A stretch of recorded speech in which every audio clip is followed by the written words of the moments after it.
lebih beriman mana? Ustadz yang berceramah-ceramah atau ulama pasaran dengan ulama yang ada di pegunungan dengan mengkuring katunya nanya puja semeti berserah diri, kira-kira yang lebih bisa buat panutan itu yang mana? Nun sewu Mbah, sebelum adanya pandemi kan, kalau kita lihat media massa saat itu ramai terjadi fenomena awan seperti caping gunung. Awan berbentuk caping di atas puncak gunung. Miturut panjenengan itu tanda-tanda kejadian apa, Mbah? Tapi uluk salam mulya atur bagya Wisnu Nusantara. Hong wilahing jati nukuni jata-jati lugu Nusantara tapi uluk salamul.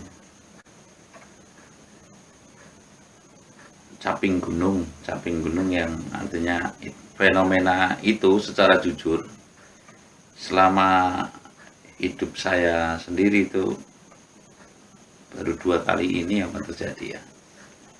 Kalau dulu semasa 82 itu pernah terjadi juga di puncak Gunung Slamet kalau nggak keliru pada waktu itu. Tapi kan media massa nggak segencar sekarang waktu itu.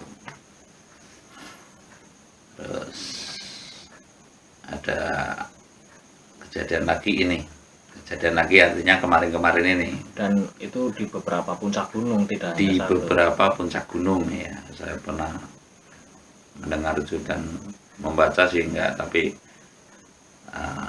saya pernah melihat gambarnya itu di Facebook apa di apa waktu itu. Itu memang kejadian yang aneh, yang jika secara Badan Meteorologi dan Geofisika klimatologi dan geofisika itu ya dikait-kaitkan ya, yang hujan 1 lajur katanya ya ini begini ya, ada memang ada hujan yang seperti itu.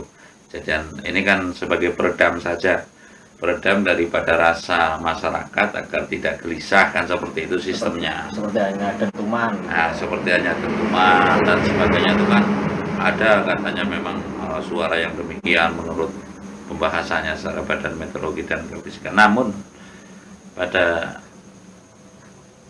anunya kan kenyataan yang bisa menjawab, waktu yang bisa menjawab, dan realita yang bisa menjawab. Jadi kalau dikaitkan dengan itu caping gunung, kala itu ada cerita rakyat juga yang sudah itu. Jadi ngemben Arab anak cerita kelak akan ada cerita wong bener garis seiubeng payung. Wong bener ceritanya. Artinya orang yang kukuh pengkuh terhadap pendirian pri kemanusiaannya, yang melaksanakan hidup ini bukan hanya sekedar ibadah, tapi kalau menurut kawruh Jawa itu adalah tatanannya adalah dharmaning wajib. Jadi ini merupakan sebuah kasunyata wong nglakoni dharmaning wajib ini atau wong bener ini, wong sing melaksanakan pri kemanusiaan itu tinggal seibeng payung. Itu tandanya. Nah, kalau sudah begitu kira-kira dampaknya seperti apa gitu loh. Artinya manusia sudah kehilangan berat kemanusiaannya. Wis orang ana sing bisa sung tulodo. Sudah tidak ada yang bisa diteladani oleh manusia itu sendiri. Apalagi saya katakan itu tanda bahwasanya manusia sudah kehilangan kiblat. Artinya sekarang akan meniru, maaf ya, kiai sing ndi gitu loh. Bisa dipahami nggak ini? Karena saking banyaknya ulama kiai, masing-masing punya Format. iya kan, punya format, punya misi gitu loh. Kira-kira demikian. Terus sekarang mau percaya kepada apa?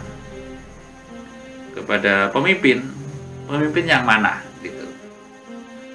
Kan ada istilah krisis kepercayaan gitu. Ibaratnya masyarakat ini sudah kehilangan panutan. Ya. Arab kepada kiai, mau kepada kiai, apa mau kepada ulama, apa mau kepada umaru, apa mau kepada petapa, apa mau kepada apalah. Cara yang saya pernah dengar di sebuah itu Mbak Mung itu pernah cerita bahwasanya orang dalam ramalan itu juga ada orang petapa tidak mau medar sabdo. Kira-kira demikian. Artinya orang siapa sih orang yang beriman ini otomatis orang ahli riyadhah, orang ahli halwat, orang ahli tapa puasa ibaratnya. Ini tidak ada kesempatan untuk medar sabdo.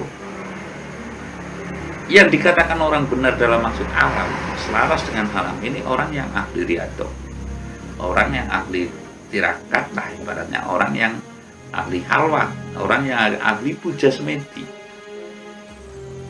Sebab dengan ini orang wis mungkuring kadunyan kuwowo nahan homo. Kira-kira kita bisa membandingkan nggak secara itu? Lebih beriman mana?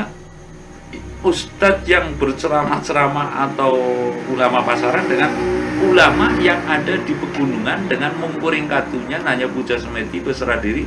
Kira-kira yang lebih bisa buat panutan itu yang mana? Kira-kira seperti itu. Ini yang artinya caping gunung adalah wong bener gari seiubeng payung itu kan.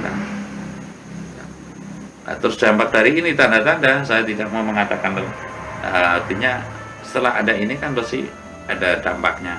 Saya nggak mau bercerita lebih jauh karena apa? Dianggap nanti saya selalu bercerita yang menakut-nakuti orang atau yang. Tapi yang jelas dari tanda caping gunung itu manusia telah kehilangan bingung dalam mencari kiblatnya. Sebab kiblat yang semestinya adalah Sang Sutopo. Jadi topo suci kang kondo atau dikir suci kang kondo untuk meredam melerai anunya masyarakat wabah bencana dan sebagainya atau panutan masyarakat. Sekarang bukan topo suci yang kondo, bukan dikir suci yang kondo, bukan sholat suci yang kondo, tapi yang kondo artinya berceritanya itu dari kenetapaan tapa itu lalu bercerita, tidak berdikir lalu bercerita. Sekarang enggak, berceritanya itu dari buku mungkin atau dari yang penting bikin channel yang penting laris gitu ibaratnya, hanya udah saja sehingga bingung kiblatnya cara anunya itu akan yang memberikan suri tolada ini sudah nggak ada, bingung mencari kiblat manusia, bingung ngaring gurune dewek lah, bingung kepada mencari guru itu yang jadi caping gunung itu adalah intinya wong bener gari seiubeng payung lah. Dampak dari orang bener seiubeng payung otomatis kembali lagi kalau tidak segera kembali kepada titik nadirnya Sang Topo Suci Kang Kondo, Sang Dikir Suci yang Kondo, artinya yang bercerita adalah dikir suci gitu loh. Berdikir lalu bercerita mulang-mulang terus. Kalau sekarang ibaratnya akan mengajari itu yang penting gayanya itu bukan, tapi bobotnya, kualitasnya tidak dikembalikan kepada yang demikian. Keniscayaan bukan kepastian ini ya, tanda-tanda itu amatlah membahayakan bagi kaum bumi saat ini. Kita tidak itu, tapi kita berkiblat dari kisah Nuh, dari kisah-kisah yang terdahulu dan sebagainya. Itu adalah mungkin ini adalah kesemiripan akan terjadi pada zaman-zaman tersebut. Terima kasih.